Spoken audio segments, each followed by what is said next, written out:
സാധാരണ ഈ പ്രായത്തിലുള്ള ഒരു മക്കള് മാതാപിതാക്കൾ പറയുന്നത് പഠിച്ചെന്തിനും ജോലി നടന്നു. പക്ഷേ എൻ്റെ അപ്പയും അമ്മേനെ പഠിപ്പിച്ചിരിക്കുന്നത് സ്വന്തമായിട്ട് എന്തിനും തുടങ്ങി സ്വന്തം കാര്യം നിൽക്കുക എന്നുള്ളൊരു സെറ്റപ്പാണ് എൻ്റെ അപ്പയും അമ്മേനെ പഠിപ്പിച്ചത്. പണ്ട് തൊട്ടേ എൻ്റെ ഒരു ആഗ്രഹമായിരുന്നു ഒരു ചെറിയ ബിസിനസ് സംരംഭം തുടങ്ങണമെന്നുള്ള ആഗ്രഹമായിരുന്നു. എനിക്ക് സ്വന്തമായിട്ടൊരു മൊബൈൽ ഷോപ്പ് ഇടണമെന്നായിരുന്നു ആഗ്രഹം. പക്ഷെ അതിനുള്ള സാമ്പത്തികം നമ്മുടെ കയ്യിലില്ല.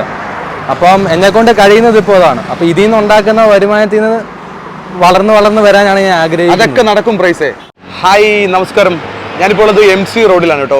ബിരിയാണി 100 രൂപ, അതുപോലെ നാരങ്ങ വെള്ളം. ചെറുപ്രായക്കാരനാണ്, 21 വയസ്സേ ഉള്ളൂ. നമുക്ക് പരിചയപ്പെടാം. ബിരിയാണി റെഡി എന്നുള്ളൊരു ബോർഡും ഉണ്ട്. നല്ലൊരു കൗണ്ടറാണ് കേട്ടോ. ചെറിയ പ്രായമാണ്. എത്ര വയസ്സുണ്ട്? 21 വയസ്സിലൊരു കട അങ്ങ് തുടങ്ങാമെന്ന് കരുതി അല്ലേ? എങ്ങനെയാണ് നമ്മൾ ഈ കടയിലോട്ട് എത്തുന്നത്? എങ്ങനെയാണ് കച്ചവടം? എനിക്ക് സ്വന്തമായിട്ട് എന്തെങ്കിലും തുടങ്ങണമെന്നുണ്ടായിരുന്നു. പണ്ട് തൊട്ടേ എൻ്റെ ഒരു ആഗ്രഹമായിരുന്നു ഒരു ചെറിയ ബിസിനസ് സംരംഭം തുടങ്ങണമെന്നുള്ള ആഗ്രഹമായിരുന്നു. അപ്പം എന്നെക്കൊണ്ട് കഴിയുന്നത് ഇതാണ്.